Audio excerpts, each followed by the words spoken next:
Hi అండి, నమస్తే. నేను ఉప్పల్ బాలు. నిజంగా చెప్తున్నా, విజయవాడ అంత వర్షాలు రాచి బిల్డింగ్లు అన్ని మునిగిపోవడం, చాలా మంది ఫుడ్ లేక, చాలా మంది ఇళ్లలో చిక్కుపోడి ఓడలు వాళ్ళని తీసుకురానికే ప్రాబ్లం అయ్యి, ఫుడ్ లేక చాలా ఇబ్బంది పడుతున్నారు. కరెంటు పోయి చిన్న చిన్న పిల్లలు, ప్రెగ్నెంట్ ఉన్న వాళ్ళు, హెల్త్ బాగాలేను ముసలు చాలా మంది ఇబ్బంది పడుతున్నారు. నిజంగా ఇలాంటి పరిస్థితి వస్తాను ఎక్స్పెక్ట్ చేయలేదు నా లైఫ్ లో.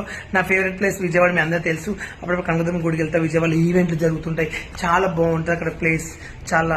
కానీ ఇప్పుడు నిజంగా చెప్పాలంటే ఆ బాధాకరణం మొత్తం మునగడము, అంతా జరగడం, వాటర్ రావడం, నిజంగా కనకదుర్గమ్మ గడి తల్లి నువ్వే కాపాడాలని మనస్ఫూర్తిగా కోరుతున్నాను. అలాగే అక్కడ ఉన్న ప్రజలు చాలా మంది ఫుడ్ లేని వాళ్ళకి హెల్ప్ చేయండి, సాయం చేయండి. అది త్వరలో వాటర్ అన్ని వెళ్ళిపోతావి, ఇంకా తర్వాత సెట్ కావాలంటే కొన్ని నెలలు పట్టుద్ది. నిజంగా చూస్తుంటేనే బాధ అనిపిస్తుంది నాకు, ఎందుకంటే అంత వాటర్ ఇండ్లలోకి రావడం, ఫస్ట్ ఫ్లోర్ మొత్తం మునిగిపోవడం, అసలు నిజంగా నేను నమ్మలేకపోతున్నానండి. నన్ను క్షమించండి, నేనైతే రాలేకపోతున్నా. ఫుడ్